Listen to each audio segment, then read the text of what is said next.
Okay, I think everyone that's on has connected, so we can go ahead and get started. Awesome.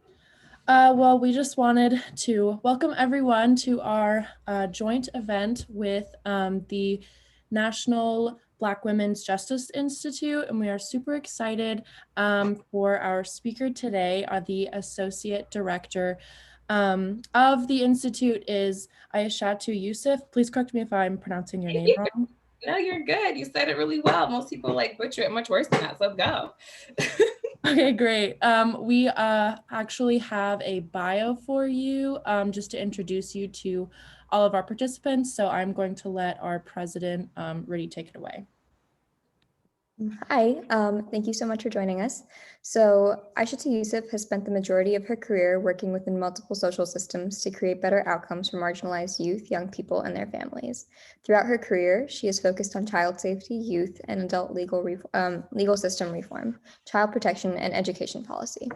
With the belief that change must be envisioned through the intersectional lens that captures race and gender identity, Aishatu has worked to reduce the education, health, and employment barriers for formerly incarcerated women, evaluated the strengths and need for girls in gangs, and worked with local and federal policymakers to create recommendations focused on the decriminalization of girls in schools. At NBWJI, Aishatu leads work that addresses school to confinement pathways for Black girls and other girls of color. In addition to her role at NBWJI, Aishatu also serves as the Director of Innovation Programs at Impact Justice. She holds 2 bachelor's degrees from the University of Utah and a master's degree in public administration from Northeastern University. So obviously, you have a very great and impressive list of accomplishments, and we'd love to hear a little bit more about you from yourself if you'd just like to introduce us to the group. Yeah, for sure. First of all, it's so awkward whenever someone like reads your bio because you're like, oh shoot, I did do some of that, and then you're just kind of like, I don't understand. Anyway, but thank you for introducing me. I really appreciate it. So I'm Aishatu, and I want to commend you both for saying my name fully, and you're like first actually said it right, but actually like giving it a whirl. And that also means you probably practiced it, which is like what I do all the time, but no one else does that in the world. So I first want to say thank you for that. It actually means a lot for anybody else who has a name that's not a standard, I guess, American name. So I appreciate that. So yeah, I'm Aishatu. I'm the Associate Director at the National Black Women's Justice Institute. I just call it the Institute because you can imagine saying all of those letters all together is not always the easiest. So you can feel free to call it the Institute. A little about me. So I don't know. I first want to actually say that like I'm so much more interested in you all than I was like, and I'm like looking at your faces like, who are you guys? What are you gonna do? Like, so I hope this can be a lot more like conversational than like me talking, because whatever, I have not that much to say. So when we get there, I'd love to chat with you all. But yeah, so what brings me to this work? Yeah, I have been doing criminal justice or transformation reform work a majority of my career. I started off working at the National Center for Missing and Exploited Children. Was my first job outside of undergrad in Washington, D.C. And I was running a project around child safety. And one of the things that I kept saying, we would develop these like programs at different schools regarding child safety. One of the things that I kept seeing is each school that I would go to, you would see, depending on the community that you're in, you would see different versions of schools. So you guys are out American, so you know DC. So you would see, you'd be in Southeast, you would see one version of the school. You'd be in Northeast, you see one version of school. You would be in like Northeast on one block and see a version of a school. Then you go like 4 blocks around the corner and see a different version of the school. So that took me to like wanting to understand more about education policy, not curriculum, but understand like how school policy function. And from there, start to understand more deeply understand what was happening, what was like leading to like the communities in which those schools that were a lot of them were in. And so when I was in grad school, I did a lot of work on the connections in the justice system and our education system. And that led me to my next job when I graduated to grad school, which is the National Council on Crime and Delinquency, which is now called Evident Change. And I did evaluation work there, but I did work looking, my work there primarily sat at the intersection of like the justice system, and I did evaluation of everything what's happening inside of carceral facilities, what's happening to diversion, keeping people out of the justice system, what's happening to our schools, what's happening in reentry, and I did a lot of that work. And from there, I came to NBWJI, which I got to focus primarily on girls, Black girls, other girls of color and their experiences. And then I also work at Impact Justice, which I lead a team over there. I know you never think about like being an adult and having like a zillion jobs, but here we are. So I work at Impact Justice, and I also lead a team over there that actually developing reentry programs for across the nation. So that's like me in a nutshell. I'm a yoga teacher. I don't know, like I'm a lot more things than I guess just my job, but you're here because my job's over here. I live in Oakland, but I've lived all over. I've lived in DC and Boston and Denver and all kinds of places. So I live in Oakland, been here for a couple of years. It's my second time in Oakland. So yeah, that's me. Awesome. Well, thank you so much for sharing. We do have like a prepared list of questions that were submitted by some of our eBoard and general members. So we just kind of wanted to get a better sense of what the Institute does, and specifically your role, and how we also can play a role in the justice-driven work that you all do. And then we are going to open it up for more discussion from any of our members and from us. So the first question I think that we have is, I know that the Institute has a lot of different programs, it does a lot of different events and things. So could you just talk to us a little bit more specifically about all of the programs that the Institute does? I'll start with doing like, who is the Institute, right? Like what? Yeah. So the National Black Women's Justice Institute, on like the base level, is like a research organization, a research and technical assistance organization. But really what our goal at the Institute is a couple of things. One is to bring to the forefront the idea of what's happening to young people, to adults, whether incarcerated or not incarcerated, even at risk of the justice system, particularly looking at Black girls and other girls of color. So we bring to the forefront like what's happening to our communities. The second piece was, and all of that is kind of couched in this idea that we're really working to dismantle the systems of oppression that have led to the outcomes that we have in our justice system, which I usually call the criminal legal system, generally speaking, but particularly how we talk about girls. Like one of the things that's really true is that women, girls are marginalized, then you compound that by race, and it kind of takes a different turn. It's like even more compounded. And so what we do is, our work here is really the goal of dismantling or bringing to the forefront, having conversations that have led to the disproportionate impacts of the justice system on Black women and girls and other girls of color, and then how it is we work with systems and community members to change what those impacts are. And so we do that from a variety of ways. We do that, one, as a research organization.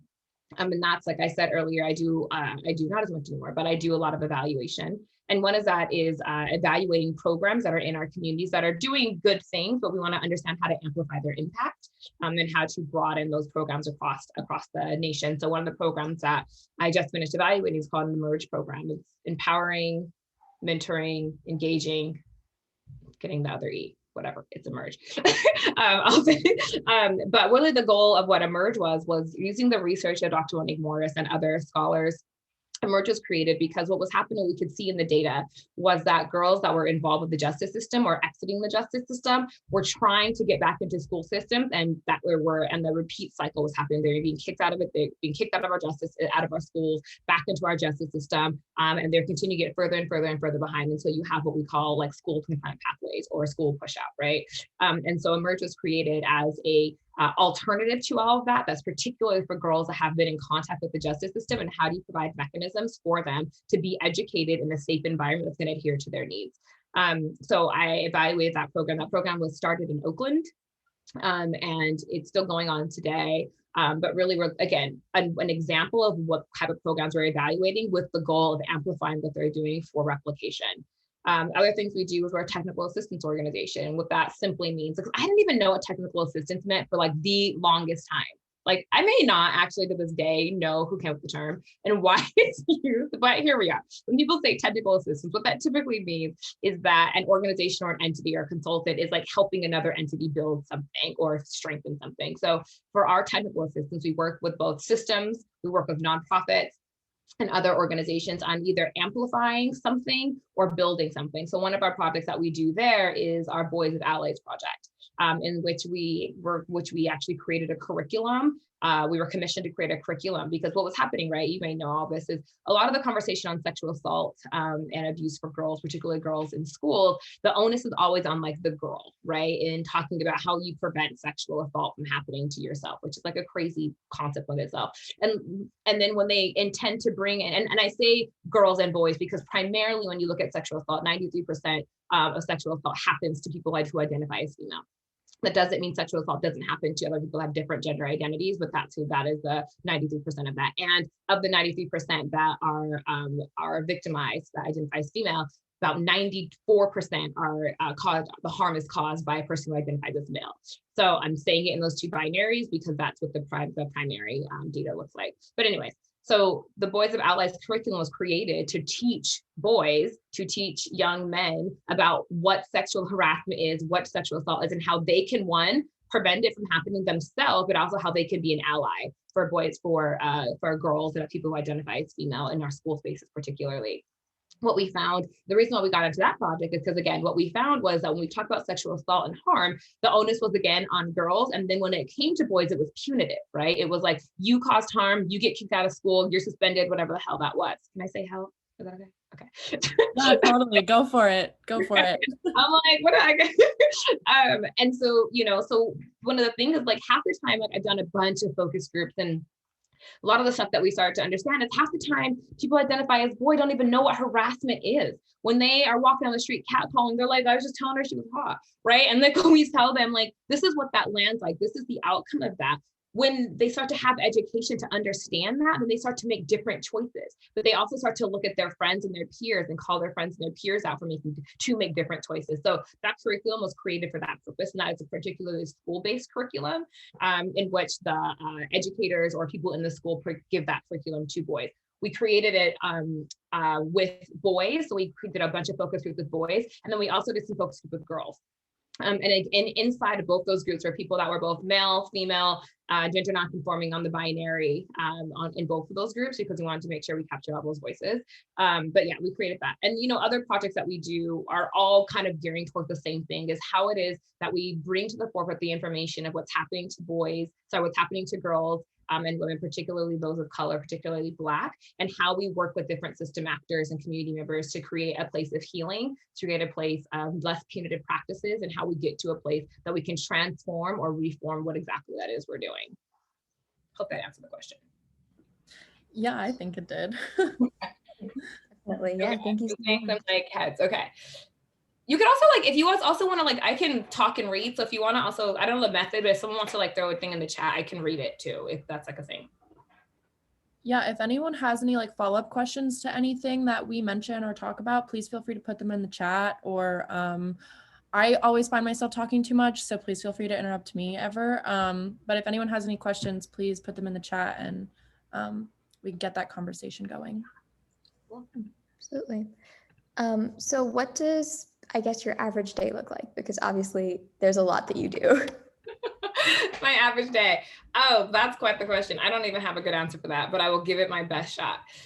So when you're thinking about kind of changing systems, and when you're thinking about whether you're doing like the tangible research work or the tangible policy work, what you're actually doing is community building. What you're actually doing is creating conversations from both the people impacted, community organizations, systems, and you're like, so like the majority of my day is often spent like having a conversation about, this is the thing that we want to do, right? We want to talk, like when Emerge was being built, for instance, it was an idea. Everything starts off of an idea. So it was like, here's the problem. We have the data to support it. We know that Black girls and other girls of color that are in the justice system have primarily not done well in school. They have been victims of school pushout. They have a lot of suspensions and expulsions. They are often from a lower SES community. We have all this data. We know when they get out of a carceral facility that when they go back to school, if they go back to school, they repeat the same method. If they go back to school, the school doesn't welcome them. If they go back to school, they don't have a support system to help keep them there, and they're far behind. So we have all this information, and sometimes my day-to-day is actual doing research to helping people get that information and writing reports on that. The other pieces of my day are helping other folks know that information. So if that's a school system, if that is community-based organizations, if that's policymakers, other pieces of my day are actually bringing forth that information to them. And then other pieces of my day are helping people who need to know this information come together for conversations, right? So if, like, when we were building Emerge, I got some of the girls that I focused group to help us build this program together with policymakers and with other researchers to have a robust conversation about what could Emerge look like? What should Emerge have? What are these things that will help to create better systems for this population of young people? So that's like a piece of it. And then a big piece of my day is like writing. I probably spend most of my days writing. And that's whether I'm like sending emails to a zillion people, or if it's writing up research, or it's writing up a report, but also if it's writing up information. Like, one of the interesting, fun parts of this job, if you like to write, I suppose, is really helping amplify conversations. And I get to do that with a variety of people, whether it's talking, bringing the community in, or having like conversations with policymakers about things that they don't know, right? The majority of policymakers are don't identify as women. So oftentimes we come in to stand, and then not even that, they also, most I don't identify as of color.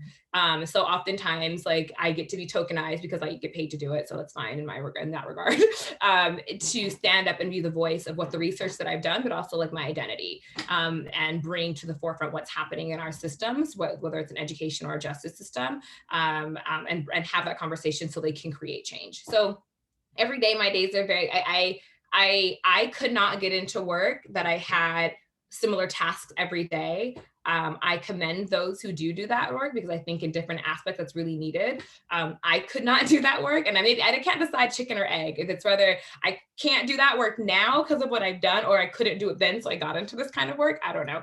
But every single day of my life, I get to engage with different kinds of people, different from every job, like every group, from young to our elders, from system actors to community members, from people that are like Democrats to like, okay, I don't really engage that much with like Trumpers, but I sometimes do have to talk to like conservatives, because a lot of times like they're holding policy stuff, right? So I have to be able to bridge gaps to help them understand what's happening to our system. So every day is different for me.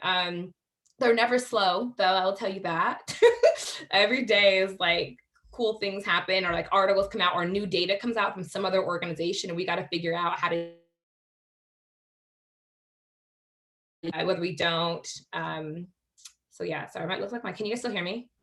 Yeah, you froze for like half a second, but now you're good. My iPod, for some reason, like caught on to this, so I'll move them.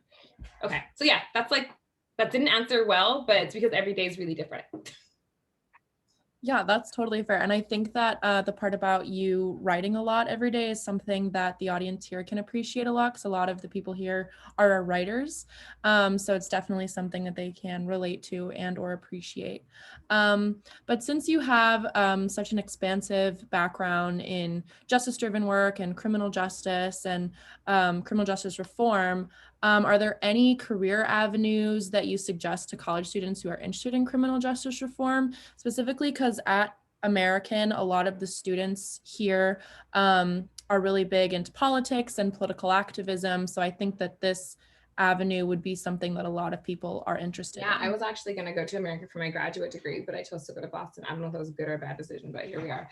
I love American and I spent a lot of days over there.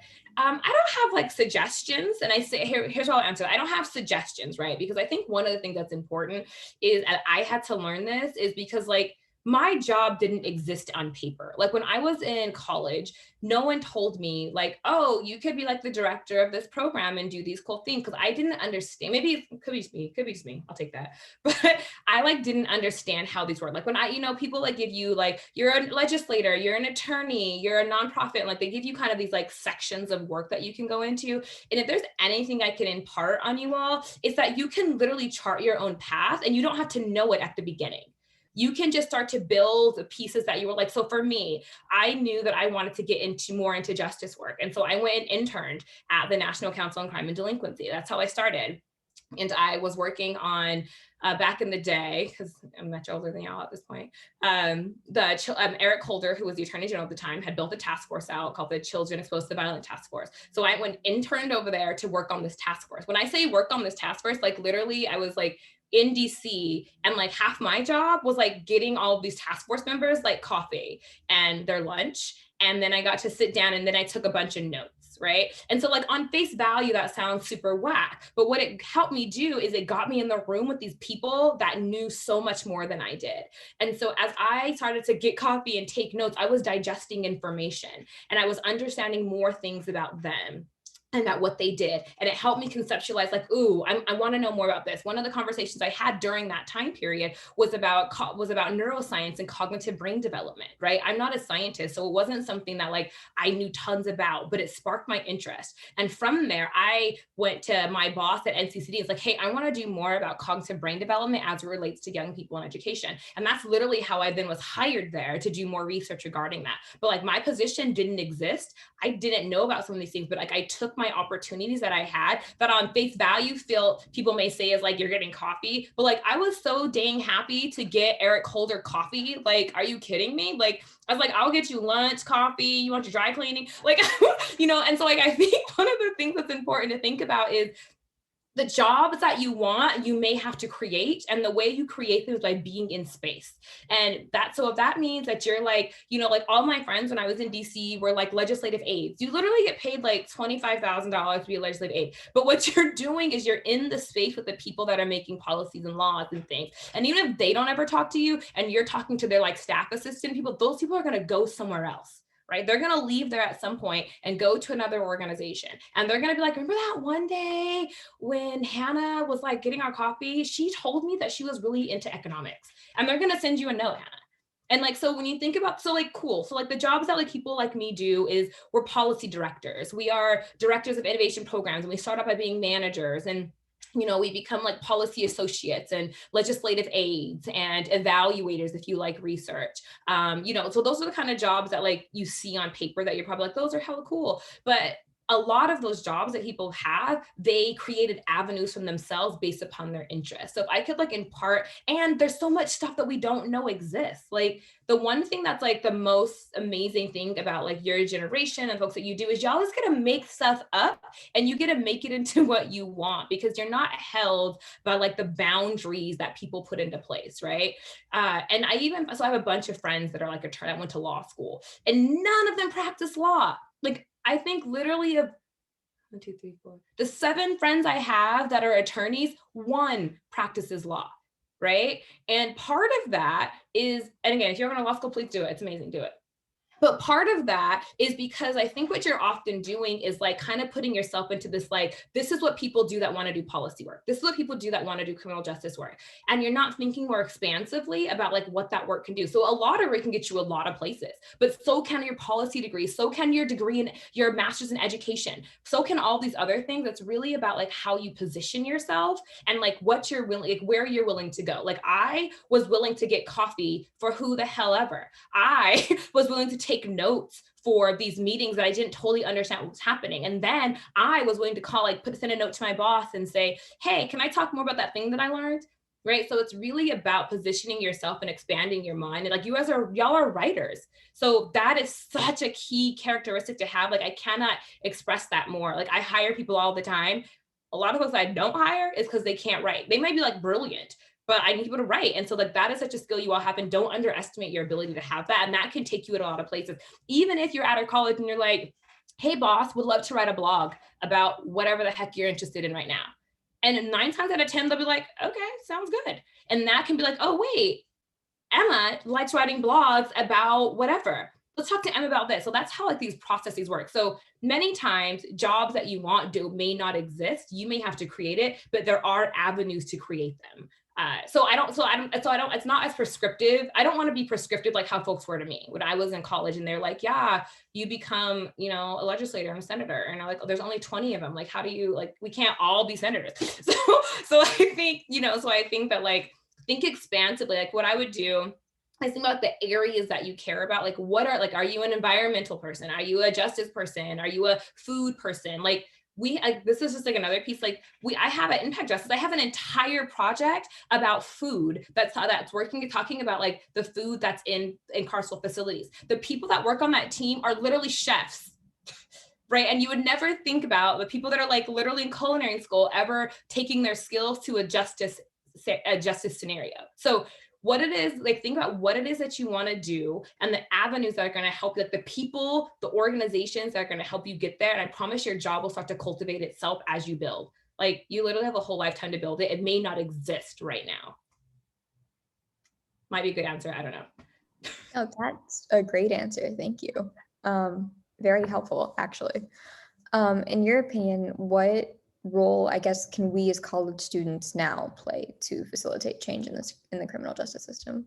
Oh my God, y'all are the ones like facilitating the change. Like, seriously, like y'all are the one, like, I laugh all the time because like I didn't know I was like that old until your generation told me I was old. And I was like, dang it, okay. But it's like all on Twitter, but like y'all are facilitating these changes. Like some of the like, I think it takes like every generation to do some work, right? And I think it's a building block of all those great things. I agree with that. But I think the conversations that you all are willing to have that in front of anybody is remarkable. Your voice in this work, in all of this work in criminal justice reform, is part of the reason why we get to where we are, right? Because and it's not just like you college students, it's like the young people that kept doing that throughout their generations, right? Like you can take this all the way back. It was like folks being willing to talk. So y'all are on campuses. I'm sure many of you are involved with like the protests that were happening, like the Black Lives Matter protests, the immigration protests. Like keep doing those, but take your protests also to paper. Your writers, so like take those protests to paper. Like you can literally submit op-eds to Wash Post all the time. You can submit op-eds to New York Times. Like you can to like San Francisco Chronicle, to like all these places literally take op-eds all the time.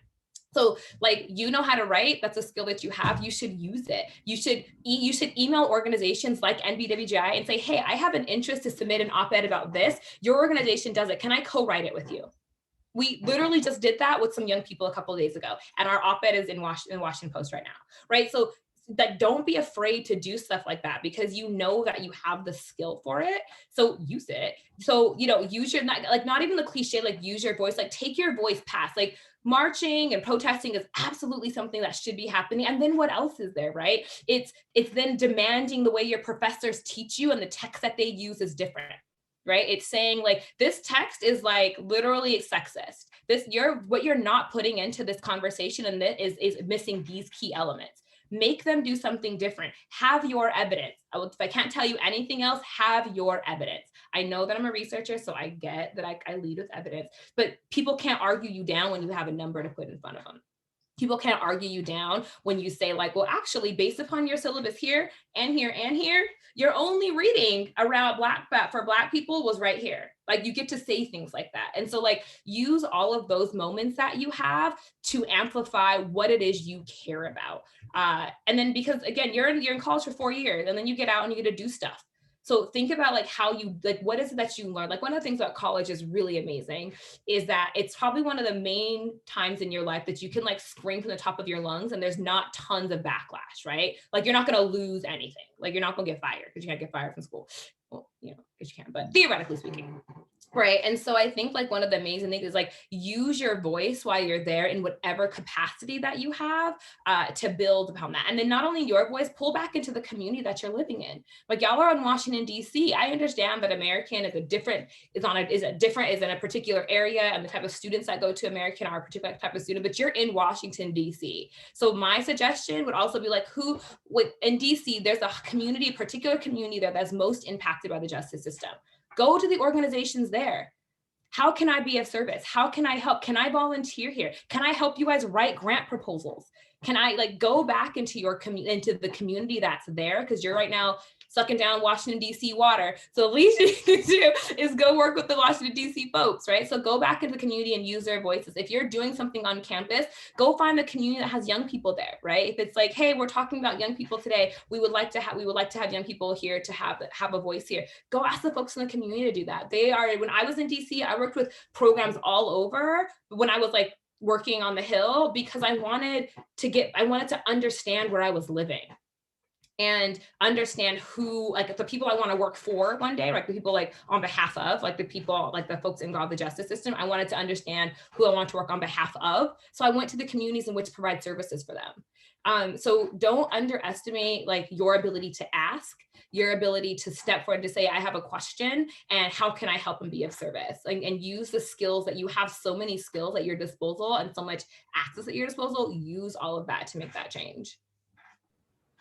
Awesome. Yeah, thank you. To all of the writers here, I hope especially you were listening to that middle part because that is something super cool and super interesting that you can pursue. And I think that that's something that our organization is especially prideful in what we do, just because we provide our writers with a platform in which they can express issues passionate to them and stuff that they're interested in. You were saying that you publish a lot and write a lot of opinion pieces, and that there's a lot of avenues for people to pursue publishing and writing opinion pieces. And I just was scrolling through our website, and we have a lot of op-ed pieces this week, actually more than normal, but I just appreciate that as a writer myself. So I hope that everyone else here was especially paying attention to that part as your role as a writer. But those are all of the pre-event questions that we had ready. So we kind of wanted to open it up to anyone else that didn't have an opportunity or a chance to submit any questions. So if anyone has anything, please feel free. And just before you ask your question, just do like a quick introduction of yourselves so that everyone can kind of like know each other better. But yeah, so if anyone has anything, please go ahead. I can get things started if you want, Hannah. So hi, thank you so much for joining. My name is Peyton and I'm the managing editor of Her Campus. And I know some of my writers are in here tonight, so I'm very happy you all heard that. Now, a little bit backstory, like I'm a journalism major, so are a lot of my writers. And one of the first things you learn at AU is like learning what is newsworthy, learning what goes on a front page. And unfortunately, a lot of those things miss the voices of women, women of color, trans individuals, the LGBTQ plus community, and a lot of other minority groups. So I'm just wondering, especially with the people you've worked with and the organizations you've worked with, what do you, and like Hannah was saying, Her Campus is the platform for us to choose what goes up there. We don't adhere to editors and things like that. So what are the main voices you think need to be heard in news media right now about some of these individuals? Yeah, so one of those, here's a couple of things that I'm going to respond to you in two ways. So one, that's awesome. Like I went to your Instagram today, y'all, to like look at some of like the stuff that you're doing. So I can't wait to read one of your pieces. Like I'm super excited. So so one of the things that I think is important is like, yeah, the voices that make it to more what we consider like those top 5 national papers, right, are not ever representative, right? Ever. But I think what we're often forgetting is how impactful other publications are. And I think oftentimes people are like, oh, I didn't make it to the Times. And I'm like, yo, but did you get in the SF Chronicle? Like the community is what reads that, you know? And so I think one thing is the one important thing is to reframe, or in addition to your framing, is where you're published and the impact that you want to make in that type of publishing, right? And I think this platform is an amazing one. There's others that are trying to do, it's not college-based, but that are trying to make space for writers like you all. And I think not to underestimate that voice, underestimate your ability to make impact on particular publications that not necessarily you, that people deem as less worthy, right? Because I think those publications that are the ones that are actually driving change. Like Mother Jones's article limit sometimes. Wait, can you hear me? Yeah, am I back? Okay. Pushing the limits, like Mother Jones and stuff like that, like Civil Eats are like pushing the limits of like who gets to put in, who gets to write, and whose article goes space forward. So like my suggestion would be to, as in your journalism world, or create your own stuff is the other piece of it. Like this is how you get to do that. But think more broadly about where you want your stuff published and who gets to do it. The second piece, who's missing? Well, I just did like a little piece with Oakside. Oakland side, I think. It's like a local paper here. And one of the reasons, and it was right after the riots that happened in Washington, D.C. And they particularly asked people, they interviewed us, but they particularly wanted to interview people that were doing criminal justice reform. And they wanted to interview us particularly because the stark comparison about what was happening to the riots, the people I work with every day, right? So the people that I know that are involved with justice systems every day look very different than who those rioters were, but are treated so differently. And so they particularly highlighted our voices in that because they wanted our voices to be what was leading the conversation, right? So clearly I have a particular stream of work. I work with people at risk of or involved in the justice system. So, and their voices are never heard. Ever, ever, ever. And when you think about, what I think is really interesting, I saw something today that said, when Black and brown people commit crimes, they throw them in prison. When white people commit crimes, they do deep research about what happened to them. Right. And I think, and that is absolutely true. And right now, honestly, the riots are ridiculous. And it offers such a cute comparison for people to draw from, right? Because it almost gets no better than this, right? It almost gets no better than people committing federal crimes and then going to Mexico, right? It almost gets no better than that. While at the same time, people who are in for misdemeanors that don't have money for bail are in jail for years, right? And forgotten about. So I think the voices in my world that are often hidden are people that are from the impacted populations. And that is whether it's people that are incarcerated or their families, right? People often forget about their families and how particularly women hold the brunt of what happens to people that get incarcerated. It's women that are doing visitation. It's women that are sending money. It's women that are taking care of kids. It's women that are doing so much of the holding of our communities, and their voices are never heard. No one, like SC Justice Group is one of the only organizations that really are thinking about how we amplify the voices of women and their families that are impacted by the justice system. I put in the chat this organization called Prison Journalism Project, and that has anyone ever heard of them before? Yes, cool. I have. Okay, cool. So another who that haven't, I suggest they're amazing. But what they do is the people who started this were journalists and were extremely successful journalists, and they wanted to do more work and amplifying the voice of the people that were incarcerated. And instead of them doing it, they started a Prison Journalism Project in which they go into facilities and teach adults or in prison how to write or how to create op-eds, really, and they publish them all here. Many of these op-eds have hit the papers like New York Times, have hit the Washington Post, have hit the Wall Street Journal. So they take volunteers and all kinds of folks. So I would suggest contacting them if they're, if you're interested in this population of folks and amplifying those voices, and also mixing your voice with the voice of the impacted population. Because even if you are not part of the impacted population, your voice absolutely matters, but it's up to you as how you bring people in, right? It's up to me and how I bring people in from the community to write with me, to be on panels with me, to talk with me. So yeah. Thank you so much. That was so helpful. Yeah. Is Emma? I only can see Emma's hand. That's okay, because that's the only one here. So I'm also from the Bay Area. I'm from Redwood City, which is across from Oakland and down.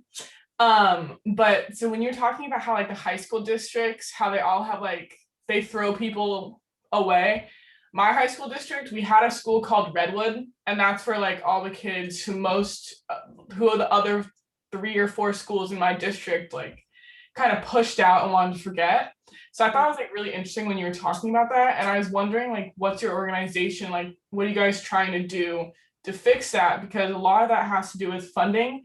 And in California, the way our schools get funded is through income tax. Estate tax.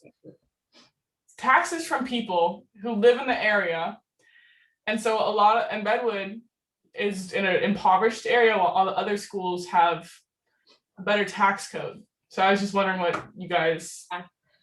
So yeah, California is so many schools. So often, generally speaking, most states, not all of them, often the public schools are funded through property taxes. And so what you'll see is communities that have more money have more property taxes naturally. And so the school gets their money. So you'll see, so in Massachusetts, for instance, they redid their tax code, particularly for that reason, to put more money into lower income communities to get more money to their schools for that reason. California actually did the, what was it called? They implemented it's not a gains tax. I can't think of what it is right now. But California actually because of that same reason, they implemented a policy, a tax code policy. It wasn't a change of a tax code policy that helped gets it's climate dollars. So get more dollars into schools that have lower resources, particularly to change the school climate.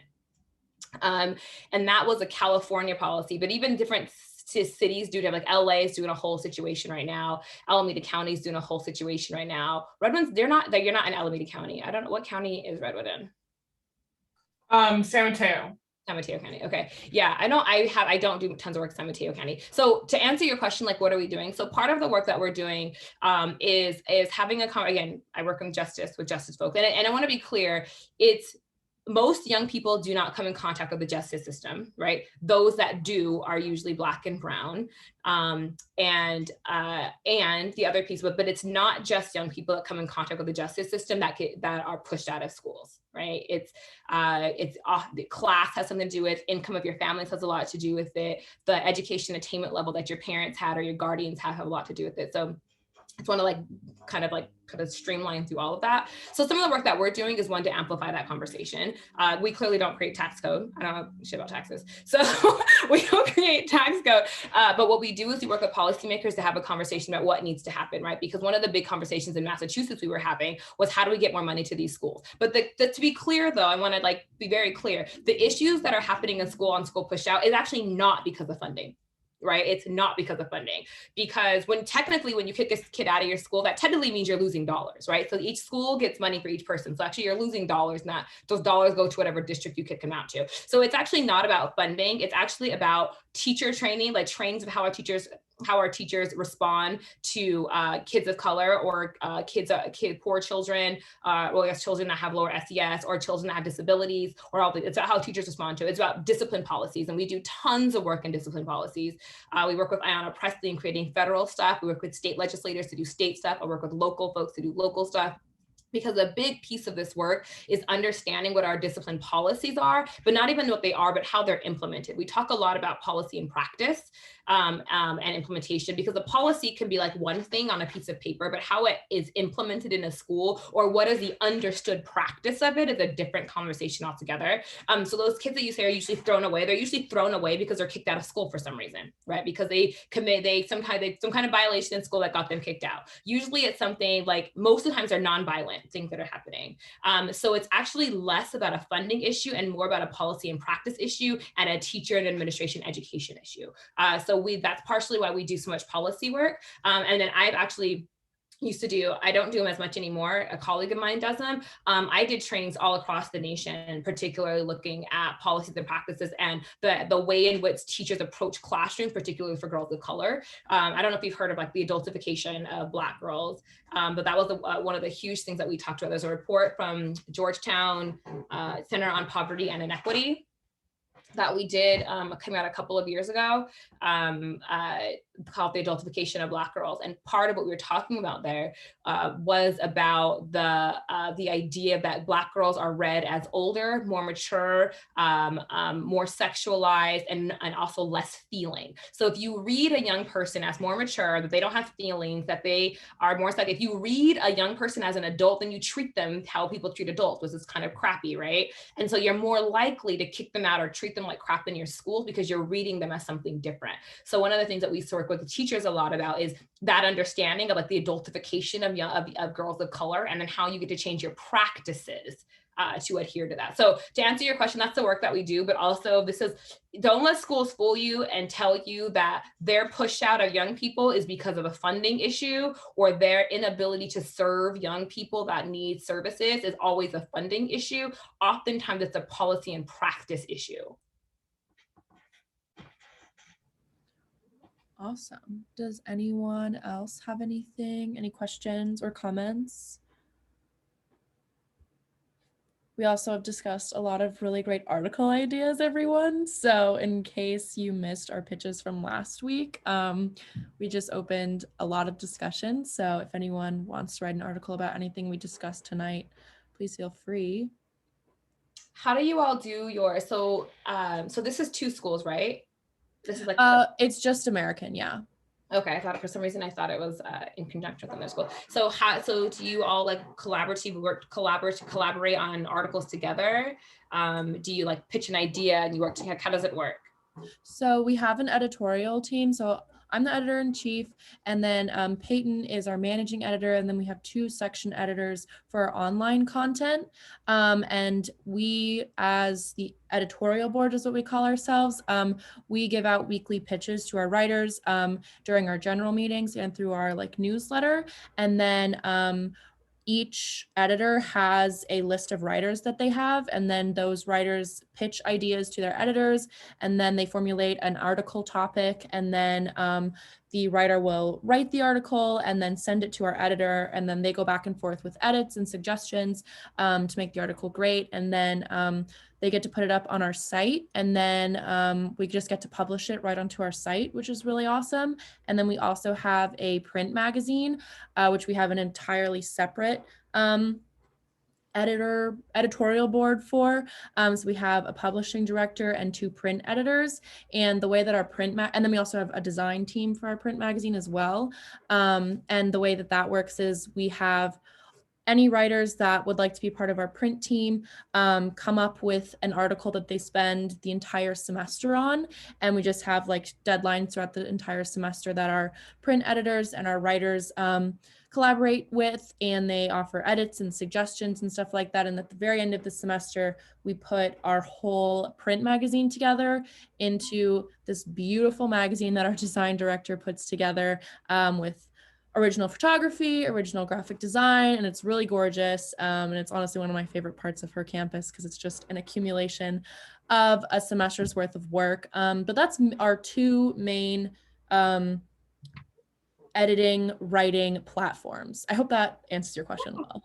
And do you all like, so when you publish something, like, do you like cross-publish with other HER campuses across the nation? Because there's a bunch of HER campuses. Is that how I say it? HER campuses, whatever. Yeah. But, well, the way it's cool, the way that we operate is kind of like a sorority. So we have like a nationals chapter, and so our writers can submit articles to our nationals chapter to be published on our national website. We don't normally collaborate articles with other HER campus chapters, although that is like a really wonderful idea, and I would love to actually start doing that. But we do collaborative events with other HER campus chapters from time to time. But mostly everything that gets written for HER Campus American goes up on our specific website. And then there are like 500 plus chapters all over the world. So it's really cool. That's so cool. Yeah. And not to interrupt you. This is your issues?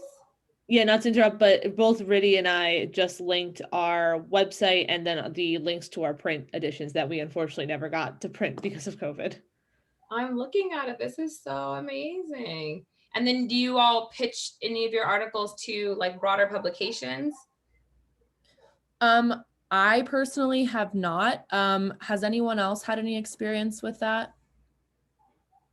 Yeah, Peyton has. Peyton's our on-site journalism major. I've had internships before where I've crossed over some of my article ideas that I've already written for HER campus, or my pitch ideas that either one of the writers never picked up or I never got a chance to write, so I'll cross over a lot. I've never taken an already published HER campus piece and put it onto a whole site, but I do send them in as my sample writing for internships. Internships and stuff. Oh, these are super cool. Sorry, I'm like looking at all these things. They're super great. That's so cool. Told you, I'm more interested in like what y'all are doing.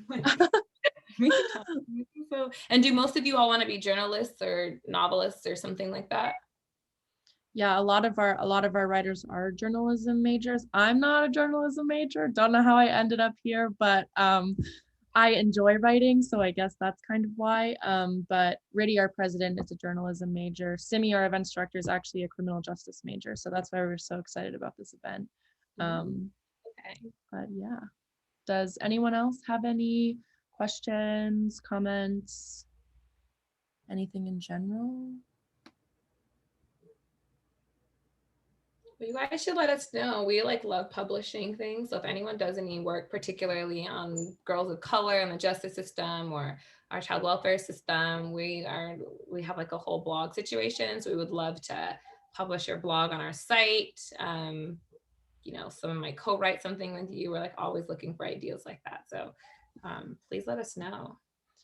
Yeah, we'll definitely put that in our newsletter information and send it out to our general writer body, everyone that wasn't, because there are a few people that weren't here today actually. So we'll make sure that everyone knows that that opportunity is available to them. But thank you so much. We are so grateful that you took the time to meet with us and chat about everything.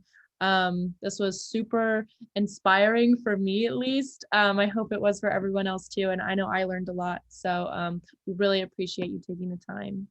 Yeah, and you can feel free to send my email out so folks, if they have questions on a different day, I'm happy to answer any of those questions too. Yeah, of course. I'll make sure that we do that. But with that, if nobody else has any final comments or anything. Okay, cool. Thank you so much, everyone, for attending, and thank you. Have a wonderful Friday.